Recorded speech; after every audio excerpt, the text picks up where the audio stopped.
तो दोस्तों, कैसे आप सभी? आशा करता हूँ आप सब बहुत अच्छे से होंगे। दोस्तों, आज एक ऐसी कहानी सुनाने जा रहा हूँ जो भेजी तो मुझे किसी और ने है, लेकिन उन्होंने अपने जीवन की ऐसी ऐसी बातें शेयर की हैं जिस दौरान वो कुछ साधनाएं कर रहे थे। सच कहूँ तो आपको उनकी कहानी सुनकर लगेगा कि वाकई में कोई इंसान ऐसे कैसे कर सकता है। बस मैं आपसे इतना ही कहूँगा कि आपको इनकी कहानी सुनने के बाद क्या समझ में आया, नीचे कॉमेंट जरूर कीजिएगा। और हाँ, अगर आप ये चाहते हैं कि आपकी कहानियों को मैं अपनी आवाज़ दूँ तो आज की कहानियां सुनने के बाद आप मुझे इंस्टाग्राम पर जरूर मैसेज कीजिएगा। मैं जल्द से जल्द आपकी कहानियां लाने की पूरी कोशिश करूंगा। मेरी इंस्टाग्राम आईडी है महेश आर्या यूट्यूबर। कहानियों के बाद मैं आप सबको वहीं मिलूंगा। तो अब ठीक जल्दी से अपने अपने हेडफोन लगाएं और आराम से सुनते रहें हमारी आज की कहानियों को, मेरे यानी महेश के साथ। दोस्तों, मैं आरी सबसे पहले तो सर का बहुत बहुत धन्यवाद करना चाहता हूँ कि इन्होंने इससे पहले वाली कहानी को बहुत ही अच्छे तरीके से सुनाया। ठीक इसी तरह मैं आपके साथ एक कहानी और शेयर करना चाहता हूँ। बात उस समय की है जिस वक्त मैं इन सब चीज़ों की शिक्षा ले रहा था। उस वक्त मेरे बुजुर्गों ने मुझे वजीफा दिया जिसकी मदद से मैं किसी में भी दम डाल सकूं, किसी की भी मदद कर सकूं। यूँ समझिए कि मेरी पढ़ाई की शुरुआत थी। इन सब चीज़ों की शुरुआत में ही मुझे एक कार्य मिला था जिसे पूरा करने के लिए मुझे 3 साधनाएं करनी थी। इनमें से मेरी पहली साधना कब्रिस्तान में होनी थी। मुझे आज भी अच्छे से याद है, ये दिसंबर महीने की बात थी। करीब 6 या 7 तारीख की बात होगी। मैं ठीक शाम के 7 बजे अकेला ही कब्रिस्तान की ओर निकल रहा था। उन दिनों गोभियों का सीजन चल रहा था।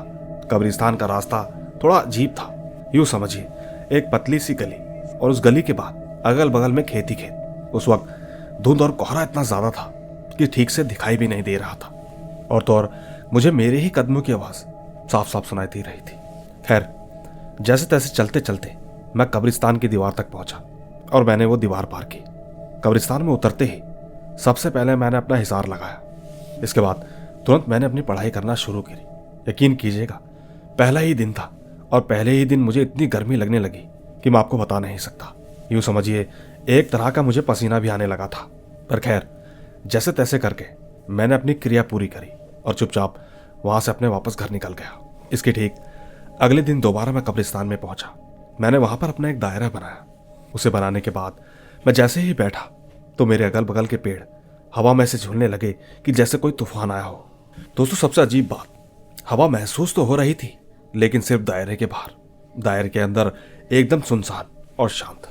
मतलब यूं समझिए कि मैं बाहर की सारी आवाजें सुन सकता हूं। यकीन कीजिएगा, उस वक्त मुझे ऐसा महसूस हो रहा था कि जैसे कुछ लोग आपस में बातें कर रहे हो कि देखो ये आ गया। मतलब एक तरह की एक ऐसी परेशानी जो कि मैं क्रिएट कर रहा था उन बाहर वालों के लिए, जो भी वहां जिस भी प्रकार की शक्तियां थी उनके लिए। पर खैर, मैंने जैसे ही अपनी पढ़ाई पूरी करी उसके बाद मैंने अपना दायरा खोला। मैं एक बार फिर से चुपचाप वापस अपने घर आ गया। घर आने के बाद जब मैं आराम से सो रहा था तो उस वक्त मेरी किसी से बातें हुई। शायद वो एक चुड़ैल थी। उसका नाम बिटिया था। साइज में काफी मोटी और आंखें एकदम गोल गोल और ठीक नाक की जगह पर 2 गहरे सुराख। देखकर ऐसा लगता था जैसे कोई स्केलेटन हो, लेकिन उसके बाल एकदम घने लंबे थे। खैर, मैंने उससे पूछा कि तुम यहाँ क्यों आई हो। उसने मुझसे कहा कि तुम कब्रिस्तान में पढ़ाई कर रहे थे। मैं बस वहीं से तुम्हारे पीछे आई हूँ। मैं जानना चाहती हूँ कि तुम्हारा क्या मकसद है। मैंने उससे कहा, मेरा मकसद तुम्हें पाना नहीं है और ना ही तुम्हें गुलाम बनाना। मैं बस वहां अपनी पढ़ाई करने के लिए गया था और कल भी पढ़ाई करने ही जाऊंगा। उसने कहा, मैं यहाँ के तमाम जन्नातों की सरदारनी हूँ। यहाँ पर जितनी भी शक्तियां हैं, जो कुछ भी है, सब मेरे नीचे है। ठीक है, मैं तुम्हें वहां पे वजीफा करने की इजाजत देती हूँ और ठीक इसके अगली बार जब भी तुम मुझे याद करोगे तो मैं आ जाऊंगी। दोस्तों, इसके बाद वो चली गई और इसके नेक्स्ट डे जब मैं कब्रिस्तान में पहुंचा तो उस दिन मेरे साथ कुछ भी नहीं हुआ। मैंने आराम से अपना वजीफा मुकम्मल किया। सब कुछ एकदम सही रहा। मुझे उस वक्त कोई परेशानी नहीं हुई और इसी तरह मैंने अपनी पहली साधना मुकम्मल की। इसी के साथ अब मेरी दूसरी साधना, जो कि एक खंडरनुमा घर में करनी थी, मैंने ठीक ऐसा एक खंडर ढूंढा और उसमें जाकर अपनी दूसरी साधना शुरू की। उस दौरान मुझे किसी के पैरों के चलने की आवाज सुनाई दी। आवाज एकदम साफ, जैसे कोई मेरे आसपास चल रहा हो, जबकि उस घर में कोई भी नहीं था।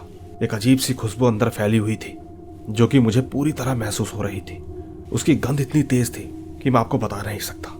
यूं समझिए मेरा वहां बैठना मुश्किल हो गया था। इसी के चलते मैंने अपने उस्ताद को कॉल की। मैंने उनसे कहा कि मेरा यहाँ बैठना बहुत मुश्किल हो गया है। चीज़ें बहुत ज़्यादा तंग कर रही हैं। उन्होंने मुझसे कहा कि तुम अपनी पढ़ाई शुरू करो, और हाँ, तुम्हें किसी भी तरीके से डरना या वहाँ से भागना नहीं है। तुम उनसे कहो कि मुझे तुमसे दोस्ती करनी है। मैंने कहा ठीक है। इसके बाद मैंने अपनी पढ़ाई शुरू की, और थोड़ी ही देर में मुझे घोड़ों की आवाज़ सुनाई देने लगी। ऐसा लगने लगा कि धीरे धीरे यहाँ बहुत सारे घोड़े जमा हो रहे हैं। टक टक की आवाज़ लगातार मेरे कानों पर पड़ रही थी। उसी वक्त हवा में एक अजीब सी आवाज़ आई जिसने मेरा नाम लिया। उस आवाज़ ने मुझसे पूछा कि तुम कौन हो, क्या चाहते हो। उस वक्त मेरे मन में पहला सवाल यही था कि मैं आपसे दोस्ती करना चाहता हूँ, लेकिन अभी तक मेरी पढ़ाई मुकम्मल नहीं हुई थी। और दोस्तों, जब तक आपकी पढ़ाई मुकम्मल नहीं होती, ये उसके कानूनों के खिलाफ होता है। खैर, मैंने अपनी पढ़ाई मुकम्मल करी, और वहाँ जो कुछ भी चीज़ थी अचानक मेरे सामने आकर बैठ गई। उसने एक अजीब तरह का चोला पहना हुआ था, जैसे अरबी लोग पहनते हैं। सर पर पट्टा, कंधों पर चादर बिखरी हुई, ठीक इसी तरीके से कुछ था। मैंने उससे कहा कि मेरी पढ़ाई मुकम्मल हो चुकी है, मुझे इधर से जाने दो। उसने कहा, पढ़ाई तो आज तुम्हारा यहाँ पहला दिन है, और तुम क्यों इन चक्करों में पढ़ रहे हो? तुम क्या चाहते हो? मैंने उनसे कहा कि तुम क्या चाहते हो? उन्होंने कहा कि हमें तुम्हारे उस्ताद ने भेजा है ताकि हम तुम्हारा इम्तिहान लें। मैंने उनसे कहा कि तुम मुझे यहाँ से जाने दो, मेरी जान छोड़ो। उन्होंने कहा कि हम तुम्हारी जान तो नहीं पकड़ते, मगर अगर तुम्हारी कोई ख्वाहिश और तमन्ना है तो हमें बताओ। मैंने कहा ठीक है, तुम मुझसे दोस्ती कर लो, और जिस समय मैं बुलाऊं तो वहां पर आ जाना। चाहे मेरा कोई भी काम हो तो वो जरूर कर देना। उसने कहा ठीक है, हम तुम्हारे जायज़ काम कर देंगे। मैंने उससे कहा कि मैं नाजायज़ काम करता भी नहीं, मुझे बस 2 दिन और पढ़ाई करने दो। उसने कहा ये सब किसके लिए? मैंने कहा मैं वजीफा कर रहा हूँ, किसी की भी मदद करने के लिए, दारू द्रू डालने के लिए। दोस्तों, इसके बाद उसने बताया कि हम तुम्हारे दादा और परदादा के पास थे, परदादा के बाद हम तुम्हारे वालिद साहब के पास आए थे। हम तुम्हारी नस्ल में हैं, तुम हमें अपने पास रखा करो, अपने साथ ले जाया करो। मैंने उनसे कहा कि मैंने आपको कहा तो है कि जब भी मैं आपको याद करूंगा तो आप आ जाए कीजिए। इस तरह मैं कुछ भी नहीं कर सकता, ये सब मेरी मर्जी के खिलाफ है। सामने से मुझे जवाब मिला, तुम काफी समझदार लगते हो। दोस्तों, मेरी बस इतनी ही बात हुई थी कि तभी एक हवा का झोंका आया, और ऐसा लगा मानो सब कुछ खत्म हो गया। पूरे कमरे में एकदम शांति हो गई। इसके अगले दिन मैं दोबारा वहां पर पहुंचा। मैंने चिराग जलाया और अपनी पूजा शुरू की। लगातार 2 दिनों तक मुझे वही खुशबू आती रही। इस तरह मैंने अपनी दूसरी साधना वहां पर पूरी करी। अब आपको ले चलता हूं तीसरी साधना की ओर, जो कि मैंने मस्जिद में करी थी। वहां पर पहले और दूसरे दिन मेरे साथ कुछ भी नहीं हुआ, सब कुछ आराम से चल रहा था। बस आपको बता दूं कि मस्जिद की साधना में मेरे साथ ज्यादा कुछ नहीं हुआ। बस घर आने के बाद मुझे एक अजीब सा सपना आया था, जिसके बारे में मैं आपसे शेयर नहीं कर सकता। बस आपको इतना ही बता दूं कि ये मेरी कुछ साधनाएं थी जिसे मैंने इस तरीके से प्राप्त किया, और मेरे साथ क्या क्या एक्सपीरियंस हुआ वो तो मैंने आपको बता ही दिया है।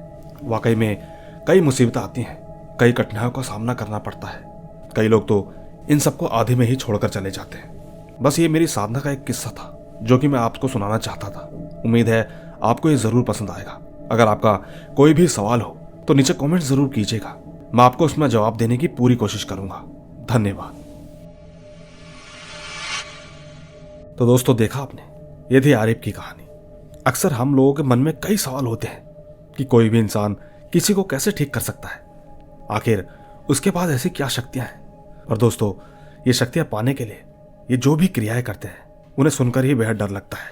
नहीं मालूम क्या उनके अंदर ही ऐसी शक्तियां होती है जो इस चीज को करने के लिए उन्हें जागरूक करती है। अगर आपको इस कहानी में कोई भी क्वेश्चन लगता है तो नीचे कमेंट जरूर कीजिएगा। आखिरकार जिन्होंने मुझे ये कहानी भेजी है, शायद वो आपको इसका जवाब जरूर देंगे। फिलहाल चलते हैं अगली कहानी की ओर, आइए सुनते हैं। मेरा नाम सजाद खान है, उम्र 46 साल।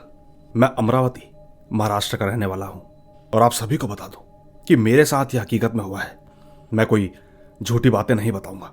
बात तकरीबन उन दिनों की है जब मैं गुटखा मार्केटिंग किया करता था। ऐसे ही एक दिन मैं मार्केटिंग करके घर आया तो उस दिन मेरा कुछ माल ज्यादा नहीं बिका था। साथ ही आपको यह भी बता दूं कि मैं मार्केटिंग करने अक्सर बाहर के गांव में जाता था, जिसमें मुझे 30 से 50 किलोमीटर तक जाना होता था। खैर, आज तो इस घटना को 12 साल हो चुके हैं। मैं अपनी मार्केटिंग खत्म करके घर पर आया ही था कि अचानक मुझे एक कस्टमर का कॉल आया। कहने लगा कि भाई मुझे 50 पैकेट चाहिए। उस वक्त वो कस्टमर कोल्हापुर का था, जो कि अमरावती से 30 किलोमीटर की दूरी पर पड़ता है। वो एक छोटा सा गांव था। सच कहूं तो मेरा दिल बहुत खुश हुआ कि चलो आज माल सेल ही हो जाएगा। शायद अल्लाह ने यह ग्राहक भेज दिया था मैंने उससे तुरंत कहा, ठीक है आता हूँ। मैं तुरंत माल लेकर निकला और शाम के तकरीबन 7 या 8 बजे गांव पहुंच गया। मैंने कस्टमर को माल दिया और उससे पेमेंट लेकर वापस घर की ओर आने लगा। लौटते वक्त मुझे रात के 10 बज गए। गर्मियों की रात थी, ठंडी हवाएं चल रही थी। मैं अपनी बाइक पर गुनगुनाते हुए चलता जा रहा था। मैं यही कोई 10 किलोमीटर आगे आया हूँगा कि अचानक मेरी नजरें खेतों पर पड़ी। मैंने देखा कि 2-3 साल का बच्चा मेरी बाइक की स्पीड से मेरे साथ साथ भाग रहा था। वो धीरे धीरे मुझे देखकर हंस भी रहा था। उसने जरा से भी कपड़े नहीं पहने थे। सच कहूं तो उसे देखकर मेरे पसीने छूट गए। मैंने बाइक चलाते चलाते आयतुल कुर्सी पढ़ना शुरू कर दिया। आप यकीन नहीं मानोगे, वो बच्चा मेरे साथ 3 से 4 किलोमीटर तक भागा। इसके बाद अचानक वो खेतों के अंदर चला गया। आखिर में मैंने इतना ही देखा कि जाते जाते उसने एक गधे का रूप ले लिया। सच कहूं तो मेरी हालत बहुत खराब हो गई। उस वक्त मैं ठंडी हवाओं में भी पसीने में नहाया हुआ था। मैं इतना डर गया कि बस पूछो मत। रास्ते में बेलगांव पड़ता है, वहां मेरा एक दोस्त रहता है। बेलगांव से अमरावती 10 किलोमीटर की दूरी पर है। मैं ठीक अपने दोस्त के दरवाजे के पास जाकर गिर गया और ठीक जब मुझे होश आया तो मैं अपने घर पर ही था। शायद मेरे दोस्त ने रात को ही मुझे मेरे घर पर पहुंचा दिया था। सबके सब उससे पूछ रहे थे कि इसको क्या हुआ। अब उस बीच मेरे दोस्त ने मेरे घर वालों को क्या बोला ये तो मुझे कुछ भी नहीं पता, लेकिन जब सुबह मुझे होश आया तो सबके सबने मुझसे ही पूछा कि क्या हुआ, बेहोश कैसे हो गए। तब कहीं जाकर रिलैक्स होने के बाद मैंने अपने साथ हुई पूरी घटना सुनाई। मेरी कहानी सुनने के बाद मुझे मुफ्ती साहब के पास ले जाया गया। वहां पर तावीज तेल पानी मुझे दिया गया। मैं कम से कम 20 दिनों तक बुखार से पीड़ित रहा। फिर जैसे जैसे दिन गुजरते गए मेरी सेहत में अपने आप बरकत होती गई। यकीन कीजिएगा ये मेरी सच्ची आप बीती है। मैं सर के साथ आप सभी का बेहद शुक्रगुजार हूं कि सर ने मेरी कहानी को अपने अंदाज में सुनाई। धन्यवाद। तो दोस्तों देखा आपने, ये थी सजाद खान की कहानी। उम्मीद है आपको इनकी कहानी जरूर पसंद आई होगी। और ठीक अब मैं आपको ले चलता हूं हमारी आज की दूसरी कहानी की ओर। आइए सुनते हैं। दोस्तों मेरा नाम गोल्डी है। मैं फरीदाबाद सराय का रहने वाला हूं। आज मैं आपको अपने 3 दोस्तों की कहानी सुना रहा हूं जो कि मेरे दोस्त तरुण ने मुझे बताई थी। और ये बात एकदम सच्ची है क्योंकि इस कहानी में जितने जख्म आए हैं मैं उन सबको खुद देखकर आ चुका हूं। अब हम आगे की कहानी तरुण के पॉइंट ऑफ व्यू से सुनेंगे। मेरा नाम तरुण है। मैं फरीदाबाद का रहने वाला हूं। मेरी कहानी कुछ यह है कि मैं और मेरे 2 दोस्त जिनका नाम रवि और गोलू है, एक रात हम घूमने के लिए फरीदाबाद से निकले। उस वक्त मेरा दोस्त रवि और मैं एक बाइक में थे, साथ ही दूसरी बाइक पर गोलू था। हम लोग घूमते घूमते काफी दूर निकल गए। हम ठीक फरीदाबाद से दिल्ली कैंट राजघाट वाले रोड पर थे और हम मस्ती मजाक करने में व्यस्त थे। मजाक मजाक में हमने आंसू से बोला कि तेरे को कोई पकड़ न ले क्योंकि तू भूतों का मजाक उड़ा रहा है। याद रखियो किसी भी लड़की को लिफ्ट देने रुक मत चाहिए। दोस्तों ये बात करते करते हम राजघाट वाले रोड पर पहुंच गए थे। मेरी बाइक की स्पीड लगभग 60 किलोमीटर की होगी। उस वक्त मैं और रवि बुलेट पर थे और गोलू स्प्लेंडर पर था जो कि ठीक हमारे पीछे पीछे चल रहा था। एक तरह से यूं समझिए कि दोनों बाइक लगभग साथ ही चल रही थी। उस वक्त रवि वीडियोस बना रहा था। रात के करीब 11 बज चुके थे। ठंड भी बहुत तेज हो रही थी। मेरे दोस्त रवि अचानक बोल पड़ा कि भाई सामने देख, कोई और खड़ा है। हम जब तक समझ पाते बाइक की स्पीड ज्यादा होने की वजह से हम उसके पास पहुंच गए। वहां पर व्हाइट और गोल्डन साड़ी में एक औरत खड़ी थी, लेकिन मेरी बाइक की स्पीड और रात ज्यादा होने की वजह से मैंने बाइक को रोकना सही नहीं समझा और तो और मैंने स्पीड को और तेज बढ़ा दिया। मेरा दोस्त चिल्लाकर तरुण से बोला कि भाई रोकियो मत, जो सामने आया चढ़ा दियो, बाकी हम बाद में देखेंगे। लेकिन सच कहूं तो जैसे ही हम उसके करीब पहुंचे तो हमने देखा कि वो कोई औरत नहीं थी, कुछ और ही थी। इन चीजों को हम इतनी जल्दी समझ भी नहीं पाए। वो एक अजीब सी सफेद परछाई थी, पर मेरी बाइक उसके ऊपर से निकल गई। हम सीधा आगे की ओर निकल गए, लेकिन गड़बड़ मेरे दोस्त गोलू ने कर दी। वो अकेला होने की वजह से अचानक से डर गया। उसने बाइक धीमी कर दी जब तक मैं और रवि करीब उस जगह से 1 किलोमीटर आगे आ गए। तकरीबन 1 किलोमीटर आगे आकर एक आवाज सुनकर हम मुड़े। आवाज आई, तरुण भाई बचा ले, इसने मुझे पकड़ लिया है, रवि बचा ले। हमने जब ये सब मुड़कर देखा तो हमने पाया कि गोलू की बाइक गिरी हुई थी। उसको किसी चीज ने पकड़ रखा था।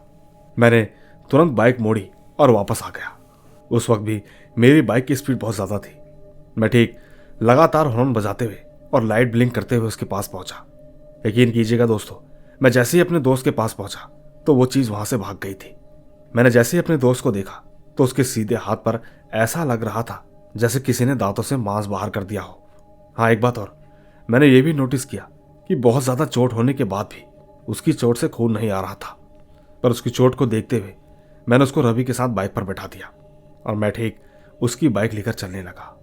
उस वक्त हम बस भगवान का नाम लेते हुए वहां से सीधा हॉस्पिटल पहुंचे। डॉक्टर ने चोट देखते ही कहा कि ये किसी इंसान का काटा हुआ है, लेकिन किसी जानवर की तरह काटा है। दोस्तों, हाथ में पट्टी कराने के बाद मेरा दोस्त तकरीबन 1 हफ्ते तक बीमार रहा। उस दिन के बाद से मैंने एक बात ठान ली थी कि कभी भी रात के वक्त हमें ऐसे सुनसान रास्तों पर नहीं घूमना चाहिए। बाकी उस दिन के बाद से हम उस रोड पर कभी नहीं गए। धन्यवाद। तो दोस्तों, देखा आपने, ये थी गोल्डी की कहानी जो कि उन्होंने तरुण के पॉइंट ऑफ व्यू से सुनाई है।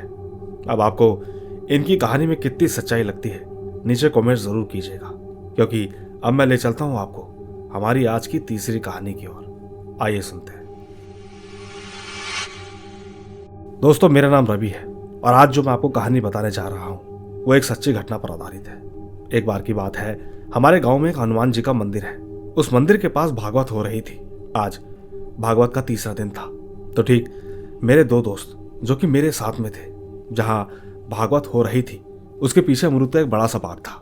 हम तीनों ने सोचा कि चलो हम अमरूद खाकर आते हैं। उस वक्त 11:30 बज रहे थे। मेरे एक दोस्त के पास बैग भी था। मेरा दोस्त लवकुश अमरूद के पेड़ पर चढ़ गया। उस वक्त मैं और शैलेंद्र पेड़ के ठीक नीचे खड़े हुए थे। हमने देखा कि लवकुश जिस पेड़ पर चढ़ा है उसी पेड़ की टहनी के बगल में कोई तो बैठा हुआ था। उसके लंबे लंबे बाल थे जो कि सर से लेकर पैरों तक आ रहे थे। दोस्तों, यकीन कीजिएगा, जब मैंने और शैलेंद्र ने ये देखा तो हम दोनों बहुत ज्यादा डर गए। मैंने तुरंत ही लवकुश को नीचे उतरने को कहा। हम दोनों उससे कहने लगे कि भाई तू नीचे आ जा, हमें अमरूद नहीं खाने। लेकिन लवकुश थोड़ा जिद्दी था। उसने कहा नहीं भाई, अब तो मैं तोड़कर ही नहीं जाऊंगा। सच कहूं तो हम बहुत डरे हुए थे। उसी वक्त अचानक उसी पेड़ से किसी के नीचे गिरने की आवाज आई। वो आवाज सुनने के बाद लवकुश भी थोड़ा सा घबरा गया था। डर के मारे वो पेड़ से नीचे नहीं उतरा, लेकिन कुछ ही मिनट में अचानक से वो भी नीचे गिर गया। मैंने और शैलेंद्र ने जल्दी से उसे उठाया। हम ठीक उसको उठाकर जहां पर भागवत हो रही थी वहां पर पहुंचे। लवकुश बहुत जिद्दी किस्म का इंसान था। उसने हमसे फिर से कहा कि भाई एक बार और चलते हैं, वहां पर सच में कुछ नहीं था। उसकी बातें सुनने के बाद मैं बहुत घबरा गया। मैंने हिम्मत करके उससे कहा कि चल ठीक है। हम तीनों धीरे धीरे दोबारा जा रहे थे, लेकिन अचानक ही लवकुश और शैलेंद्र अचानक से दौड़ने लग गए। मैं पीछे पीछे अकेला ही बचा था। मैं रास्ते में एकदम से रुक गया। ऐसा लगने लगा कि जैसे मुझे कोई चारों तरफ से देख रहा है। न जाने क्यों, पर मैं एकदम से जमीन पर बैठ गया। मैंने अपने हाथ अपने सर पर रख दिए। एक अजीब सा डर लग रहा था। आप लोग यकीन नहीं करोगे, मैं तकरीबन 1 घंटे तक बैठा रहा। इसके बाद अचानक से मेरे सर के ऊपर किसी ने हाथ रखा। ऐसा होते ही मैं बहुत ज्यादा डर गया। मैंने हिम्मत करके जैसे ही अपनी आंखें खोली तो देखा कि लवकुश और शैलेंद्र ही थे। उन्हें देखकर मुझे अच्छा तो लगा, लेकिन घबरा तो मैं तब गया जब उन्होंने मुझसे ये कहा कि भाई तू 1 घंटे से कहाँ था, हम तुझे लगातार ढूंढ रहे थे। उनकी बातें सुनने के बाद मैंने दोनों से कहा कि भाई यहाँ से चलो, मुझे तुम्हें कुछ बताना है। इसके बाद एक बार 2 बार हम लोग वापस वहीं पहुंच गए जहां भागवत हो रही थी। वहां पहुंचकर मैंने उनसे कहा कि भाई तुम मुझे 1 घंटे से ढूंढ रहे हो, पर मैं 1 घंटे किसके साथ में था। दोस्तों, नहीं मालूम, उस दिन से मैं वहां पर कभी नहीं जाता हूं। लेकिन पता नहीं वहां ऐसा क्या था। शायद मेरा कोई सपना या मेरा वहम था, मैं आज तक नहीं पता कर पाया। हमेशा बस ऐसा ही लगता है कि वो 1 घंटा न जाने में किसके वश में था। बाकी दोस्तों, आपको ये कहानी कैसी लगी नीचे कमेंट जरूर कीजिएगा। धन्यवाद। तो दोस्तों, देखा आपने, ये थी रवि की कहानी। गांव के इलाकों में कब किसके साथ क्या हो जाए कोई नहीं जानता। अगर आपको इनकी कहानी के बारे में कुछ भी पता हो तो नीचे कमेंट जरूर कीजिएगा, क्योंकि मैं ले चलता हूं आपको 2 छोटे किस्से की ओर। इसके बाद मैं आपको एक ऐसी कहानी सुनाऊंगा जिसे सुनने के बाद आप उसे बेहद पसंद करेंगे। तो फिलहाल सुनते हैं 2 छोटे से किस्से। जय श्री राम महेश भाई। मैं सूरज बरेली उत्तर प्रदेश का रहने वाला हूँ। मेरा गांव रसूला चौधरी है। एक बार की बात है, मेरी माँ गेहूं काट रही थी।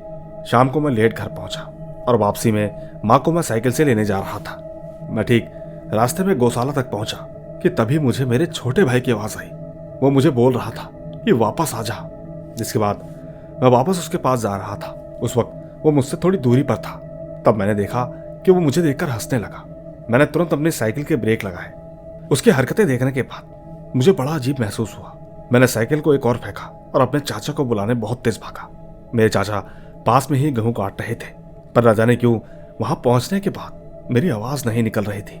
मैंने हाथों से इशारा करके उन्हें अपने पास बुलाया। इसके बाद मैं चाचा को अपने साथ लेकर भाई के पास ले गया। घर पहुंचकर मेरे भाई ने बताया कि उसे अचानक रास्ते में एक अजीब सा इंसान दिखा, जिसके शरीर से खून और कीड़े भी निकल रहे थे। कुछ ही पल बाद जब मैं बेहोश हो गया तो मैंने अपने हाथों में घाव पाया।